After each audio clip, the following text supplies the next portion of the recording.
this three major components which are there, like platform, infrastructure, and software as a service plays a very important role in terms of the layers, foundations of cloud layers which are responsible for delivering variety of services. These three category of services are not limited, but they are the major services which can be delivered through cloud, which includes platform, software, and infrastructure. So what is the role of platform? What is the role of infrastructure? What is the role of software? Their name itself indicate that software as a service is basically for delivering software. Platform as a service is basically delivering platform databases, and infrastructure as a service is basically dealing with the infrastructure resources, which include networking resources. Now, these are three examples, and we have already seen them as a part of case study, as a part of discussion. We have also seen Google App Engine. We have also seen Microsoft Azure. We have also seen Amazon Web Services. And we have also seen Salesforce and Force.com. Now, if you go with the cloud architecture, you can see the hardware. On the top of the hardware, we have a software kernel, that is the kernel which is taking care of the virtual machine. So we have a hardware. On the top of the hardware, we have a software kernel. And then on the top of that particular kernel, we have virtualized resources, which include compute, network, and storage. And to run these resources, we definitely need data and kind of an operating system which can be stored in the virtualized image. So we have a virtualized image and virtualized image data. So this image is not a JPG image, it's a operating system image. So operating system image means ISO image of the operating system that we want to run as a part of our virtualization.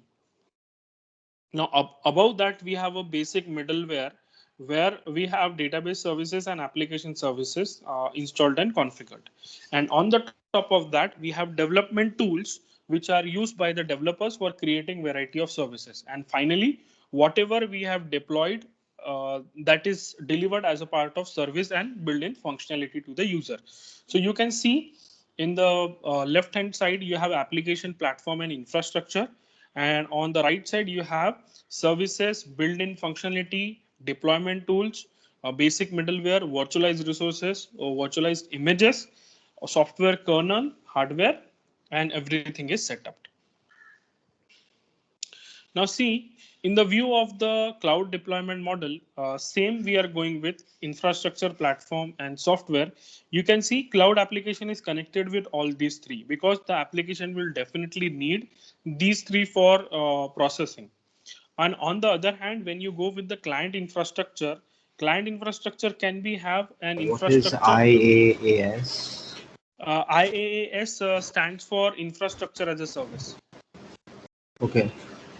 So it is with respect to managing the infrastructural resources, which includes network, which includes overall compute part. Everything is being managed at the infrastructure level. Dell, just to remind you, you missed the Viva. So tomorrow you join the Viva. Okay. Yes, yes. At the same time mentioned, yeah, like 11 on the sheet. Yeah, after MCQ as I discussed. Okay. So software as a service, platform as a service, and infrastructure as a service. So software as a service, basically you are seeing in this particular block that software as a service is connected to the application directly, whereas platform as a service is being accessing the platform related resources and service related resources. And this communication between software and platform is being done through the virtualized application.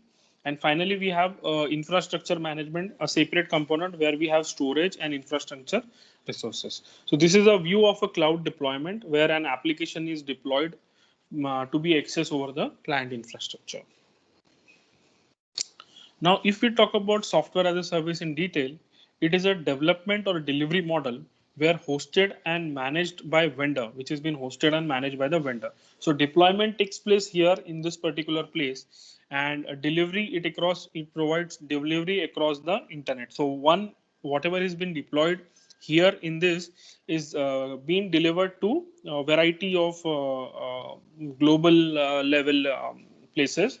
The only thing is that you need the public access to the application so that the application can be publicly accessible over the software as a service. Second is it is a business model which is being used based pricing versus unending license model of on premises software. Example, per use per month, per transaction, per GB of storage per month. Okay, so see, if you talk about software as a service or any other service, it totally depends whether you are using a free service or a paid service. So paid services are also on to go kind of like whatever you are paying, you are going with it. So pay per use model it is. Mostly it is a pay per use model. Now, software as a service is having, from the architectural point of view, it is having multi-tenancy. Now, what is multi-tenancy feature? Multi-tenancy basically refers to multiple people use the same infrastructure for deploying or for managing their application. So imagine there is a big data center, and that particular big data center is having small divided virtual machines. So basically, infrastructure wise, they are same. And if we are talking about infrastructure wise, they are same, then they are sharing the resources. I will give you one more example, which is a non-technical. Don't use non-technical examples in exam. This is for your understanding only. Now, we are having a apartment. So what happened in an apartment structure? We have a common land and we create various flats in those apartment.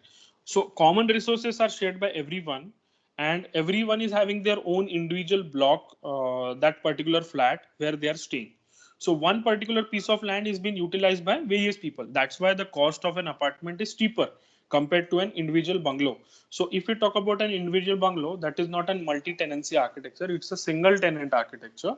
On the other hand, if we talk about the apartment where multiple peoples are staying, then that's why we are calling it as a multi-tenancy architecture where multiple people are staying together. Now, the next point of cloud architecture, this software as a service is scalability. Scalability is one of the major features that has been provided by cloud because cloud is much more scalable, much more available to people. People can scale it the way they want. Scalability can be horizontal or it can be vertical. So if you are adding more number of resources to the same system, then it is called as a vertical scalability. And if you are increasing the number of machines, then it is called as a horizontal scalability. We will definitely discuss in detail about scalability. There is a special slide for scalability, so don't worry. We have security also. So in cloud software as a service, security is also being managed by the architectural part component, and we have performance also. Now, functionality wise, uh, provisioning of the resources, billing of the resources, how much time you have used it, then metering and monitoring of the resources need to be taken care, because if you are using it for 1 hour, the bill need to be generated for 1 hour. If you are using it for 10 hours, the bill need to be utilized for that much number of hours. Or it can be GB also. So if you are using 100 GB, then the cost might be different. If you are using 1000 GB, then the cost might be different. Now, multi-tenancy is an architectural pattern. A single instance of the software is run on the service provider's infrastructure. Multi-tenancy accesses the same instance in contrast to the multi-user model.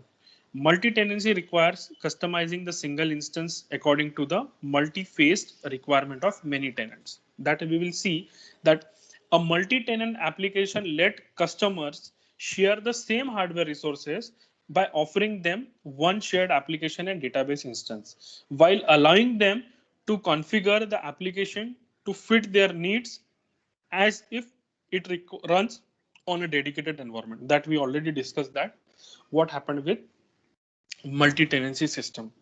These definitions focuses on we believe to be the key aspects of multi-tenancy, which includes the ability of the application to share the hardware resources, the offering of a hard degree of configurability of the software, the architectural approach in which the tenant make use of single application and database instance.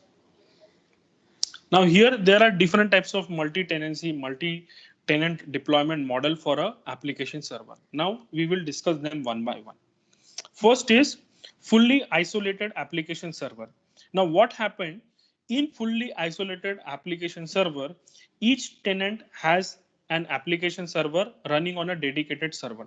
So for example, every time you are going to take in fully isolated application server is a dedicated application server for a dedicated client or tenant. So for tenant A, there is a dedicated application server and there is no concern with any other concerned person who is responsible for that server. Tenant A will be fully responsible for that application server. On the other hand, tenant B also have a application server of his own. So there is a dedicated server provided to each tenant who will be going with the fully isolated application server.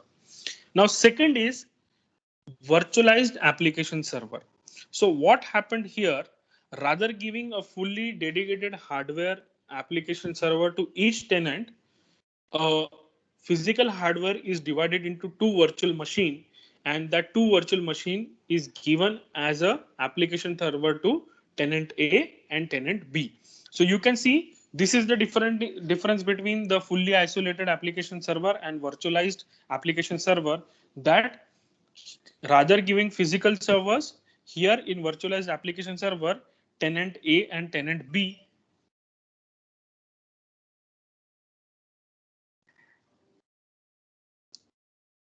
tenant A and tenant B need to take care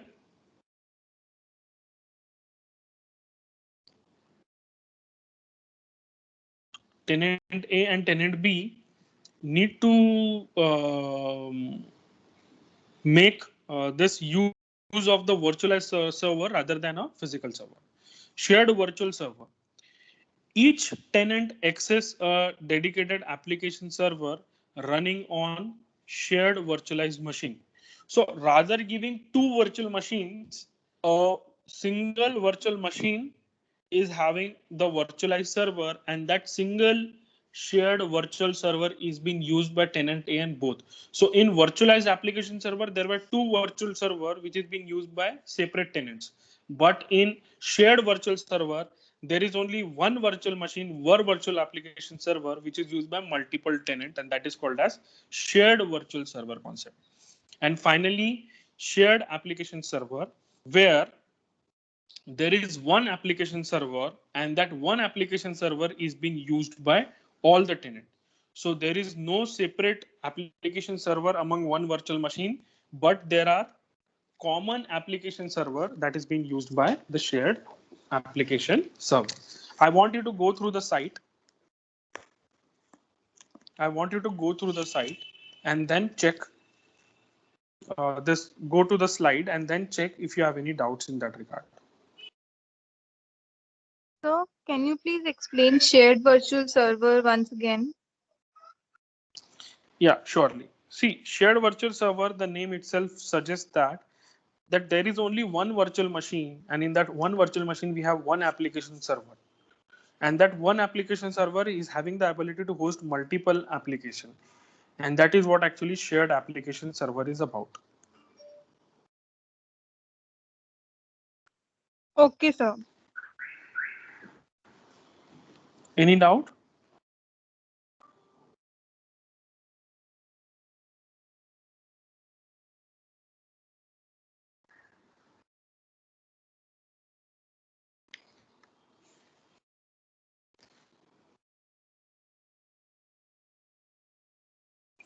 Now, this was about the application server. Now we are going to discuss on the deployment models in cloud. So I will go back. Just check slide again. If anybody having any doubt, we can continue with next slide, or we can discuss here itself. If you are having no doubts, just let me know.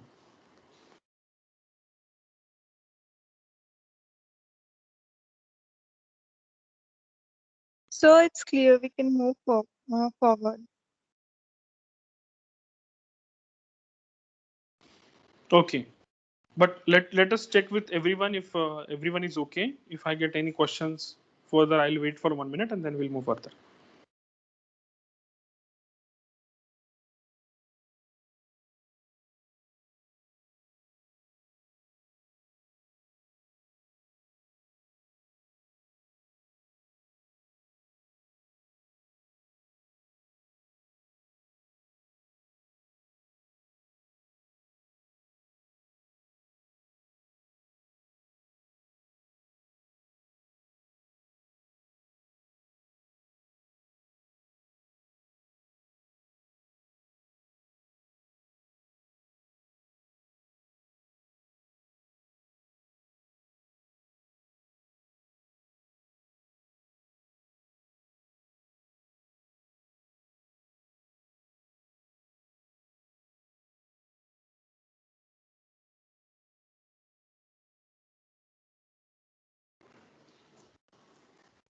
Okay, so multi-tenancy deployment model is in the data center is all about fully isolated.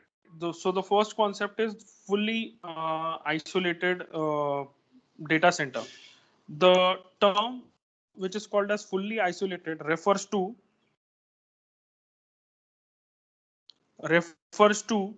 use of a particular data center by a particular tenant. So there is no other tenant will be using that particular data center. So fully isolated data center means the tenant do not share any data center resources. So whatever data center resources are used by tenant A, that is not being shared by tenant B. So that is what actually fully isolated data center. Virtualized server. So in this case, the tenants share the same host but access different database running on separate virtual machines. Although the tenants are using host same, that physical machine is same, but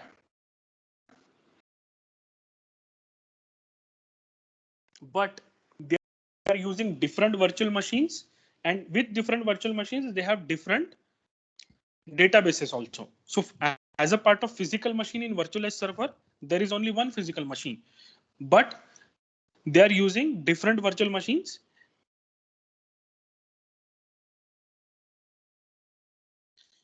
But they are using different virtual machines with different databases. So there is no share in databases, there is no share in virtual machine, but the host, the physical machine is common in the virtualized server.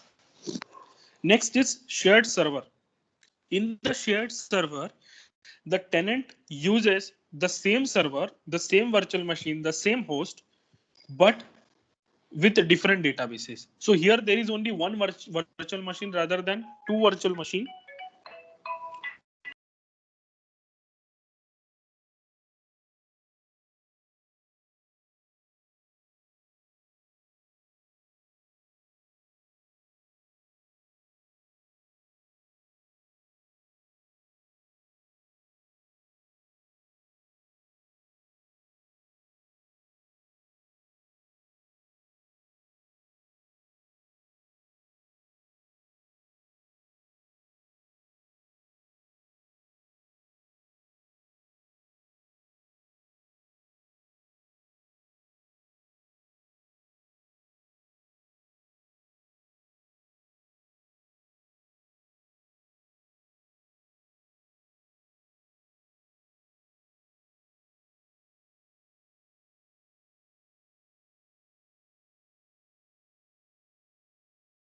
So here in this, you can see that the physical machine is same, the virtual machine is also same, but these virtual machines are configured with different databases. That is what actually shared server concept is. Now, next is the shared database. Here, the physical machine is same, the virtual machine is same, and even the database is same. But we know that database is nothing but collection of tables, and we can have different tables for different application. So likewise, if we have one application, second application, they can use a common database with different tables. So here, the schema is different for different application, but database is same. And finally, we have a shared schema as well, where the tenant can share the same server, database, and even schema the irrespective data is aggregated by the key and row. So even they are using the same schema, but the data can be separate for separate application. So these are the different multi-tenant deployment models in data center. I want you to go with each and every one because this is something which is important. Once you give me okay that you got it, then we will continue. We will wait for 1 minute and then we will continue. So, Yeah, Avi. so the slide is for the application server, not the data centers. Which slide is not for applications, sir? So the slide that you are showing is for the application server, and the thing that you were telling was for data center. No, no. See, here it is with respect to application server, and this is with respect to data center, like the multi-tenants deployment model in the data center. So how multi-tenants, multiple people resides in that particular data center with respect to database. Don't get confused, Avi. See, we have a data center. On the top of the data center, we have physical host. And on the top of physical host, we create virtual machine. And on the top of virtual machine, we create database. Okay. So how we are using this multi-tenants deployment model with respect to database in a data center? That is what actually the discussion is going on. Yes, I got it. Yes.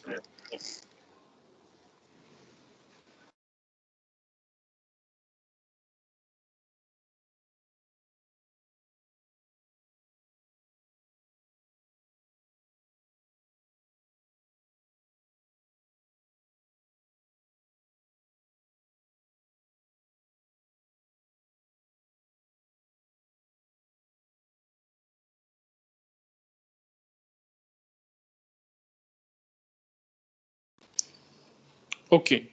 Now, this is one of the main conceptual framework of a software as a service, where which is basically classified in infrastructure, then security, application engine, operation, and presentation.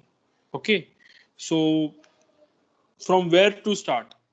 It's always easy to understand from the user point of view. So we will start from the presentation point of view. Okay. So the top layer, you can see the presentation layer is the layer that is being used by the user. So what user uses? User uses the application. Application consists of menus and navigation. Application also consists some user control. Application also consists some display and rendering features. And application also consists of reporting. So this is the presentation part where the user accesses the software as a service. Later on, after going through the presentation part, we will come down where there is a very important and crucial concept of security.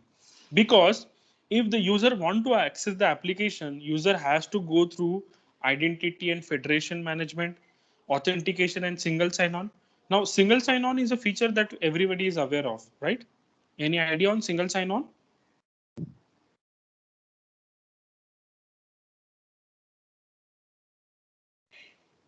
Now, what happens previously when we used to uh, access Facebook or any social media application, we used to do it on laptop, not mobile, because that time mobile were not there, smartphones were not there.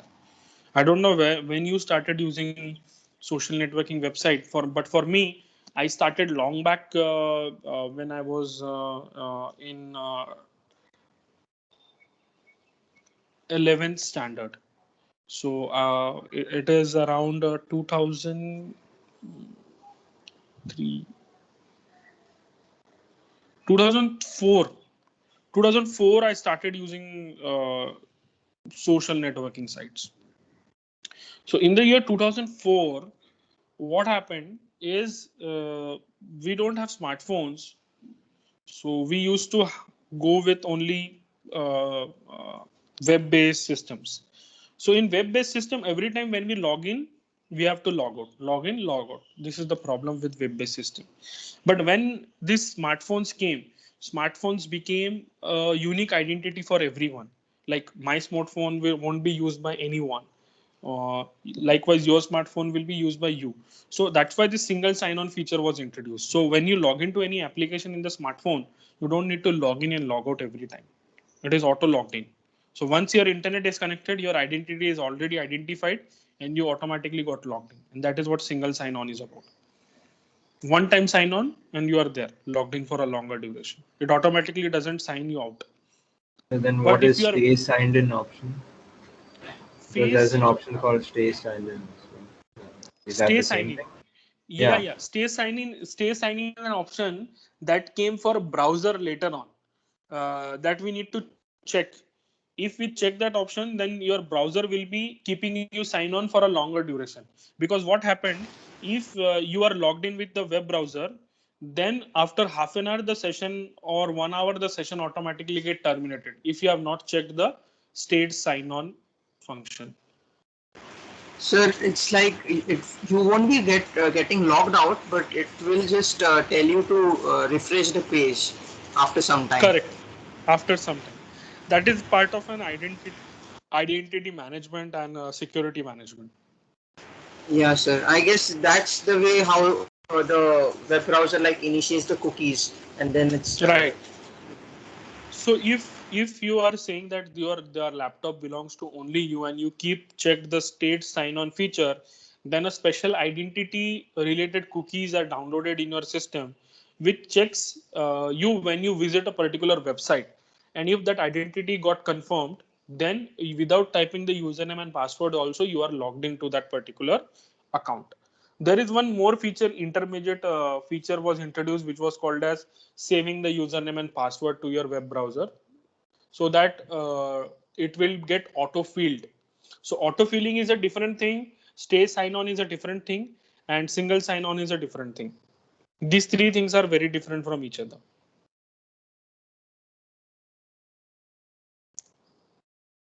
Got it? Yes, sir. yes, sir. Okay. Then we have authentication and role-based access control. When we talk about authentication and role-based access control, this is basically with respect to identifying a particular user and what kind of authorization and what kind of role that particular user is having. For example, it can be a normal user, it can be an administrator, it can be a guest user, it can have super user power. So this particular block helps in deciding that. And if he is having authority, what kind of features he can access, whether he is having direct access to database or not, whether he is responsible for modifying and deleting the web content or not, like that. After that is entitlement, which decides that this particular is being used is entitled with what, with encryption block and regulatory control block, which controls the regular security aspects. Later on, when we go to the application engine, it maintains the user profile very well. It manages the workflow, like from which particular page or which particular application block it should execute to the next block or what block. So workflow management is very important.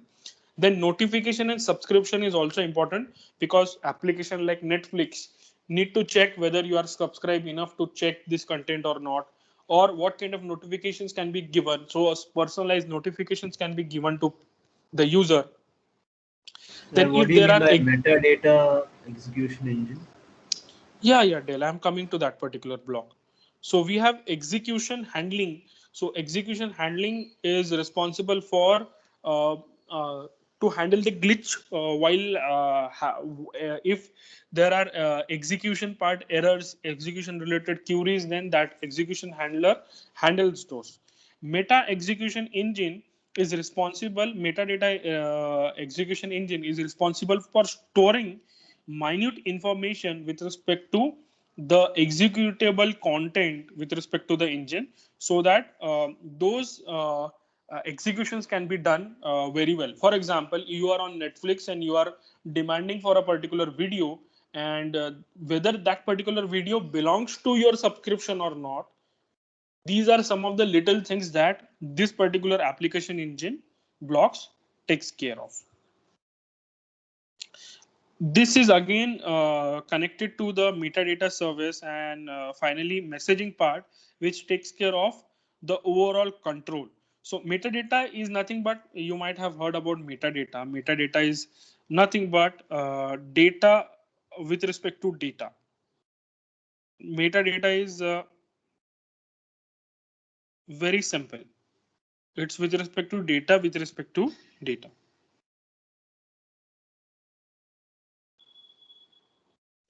Now we have orchestration, that is with respect to automation. So in this block, the automated configuration management is taken care by the system. It is mostly help to manage the various components of the particular application engine, which we don't want to do manually, but it should be done automatically. So automation related things are taken care by this particular block. And finally, the data synchronization, which is again a kind of a crucial and important component of application engine. Finally, we can go to the operation block where monitoring and alerting can be done, backup and restore provisioning can be done, configuration and customization can be done, performance and availability can be done, and metering and indication can be done. Now, this is with respect to operation part. For example, your account. We are aware about that we are using various metering based services now, like your internet. If you're a prepaid user, then you have to pay monthly bill, prepaid or postpaid, whatever it is.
Hello.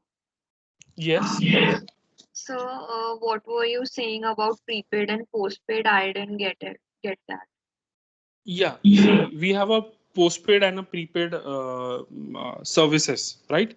So in terms of prepaid and postpaid, what happened is we are actually looking for the billing things, like how many data is being consumed by you, how many data is pending, how many more recharges you want to put. Are you putting anything on the queue, right? So what kind of new plan you want to take. So this is metering based services, and that falls under the operation part. So any confusion till now? Okay, so last we are going with the last block is with respect to the database block, the infrastructure block, which is having database as a component, storage as a component, compute as a component, and networking and communication as a component. So these are storage related, infrastructure related component, which include a database. Database, we know that, which is a collection of tables. We have a storage block. We have a compute block, definitely. We have a networking and communication block, where computing related things are executed, storage link things are related executed, network management and communication things are executed. So this is the basic high level conceptual view of software as a service. Kindly go through it. If anybody is having any doubt in that block, you can contact me. So, Yes. what is orchestration? Orchestration is a block which is responsible for automizing the services and set of configuration, auto configuration of some of the services or management in computer system.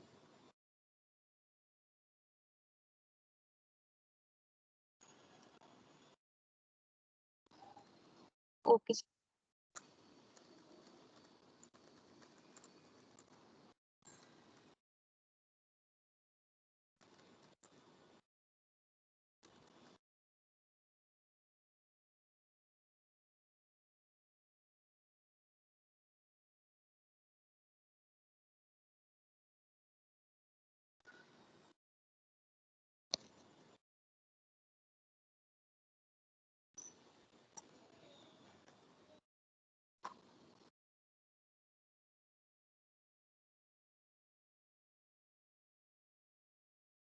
So provisioning, what was that?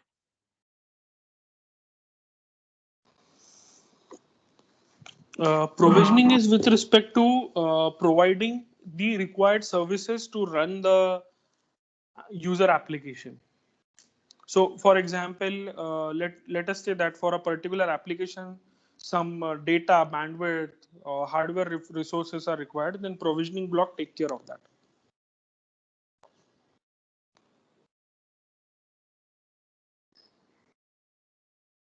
Okay, sir.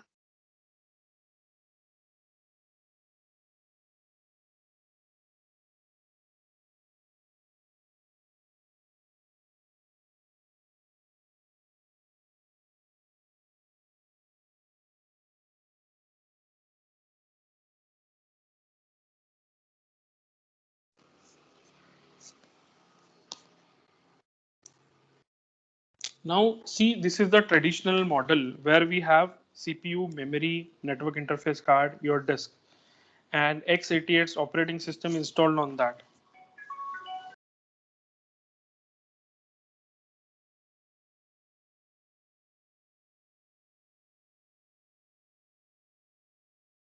Yes.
Yes, so we can see there this traditional model is there. We have a application server or any application or server. It can be anything which is there on the top of the operating system. So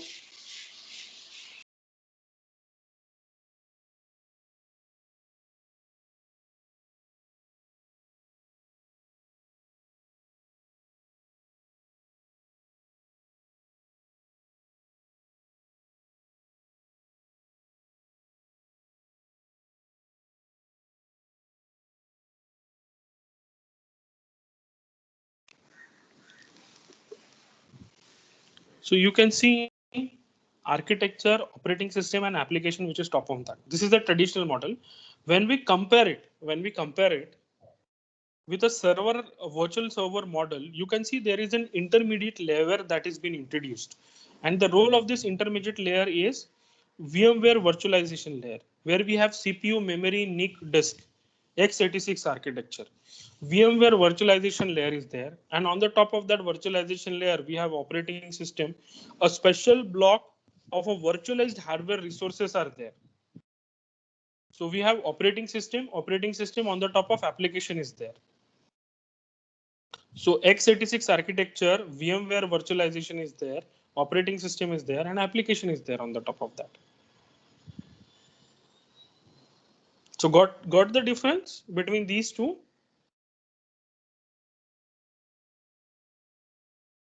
That here there is an intermediate layer, virtualization layer, which helps in creating the virtual resources and virtual machines. But this is type 2, yeah? Like, Yeah, this is type 2. This is para virtualization, Dell. but then there's no OS layer running the virtual, the VM. Like type 2 is like the OS has been middle, yeah? See, this is bare metal virtualization, not type. This is not Okay, para then virtualization. let's type 1. Yeah, it is type 1, not type 2. Okay. So if you have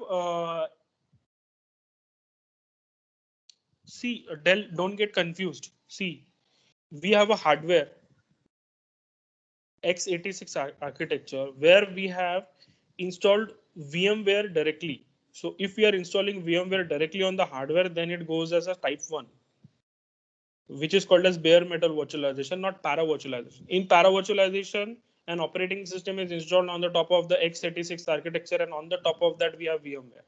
Okay, so that is type 2.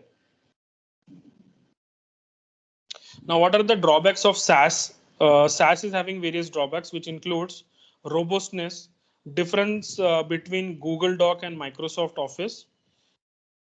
Like we can see that we can have a Google Doc and Microsoft Office, sometime which is a kind of a software which is there, which can only run on the system itself, but you need not have any access to it on the web.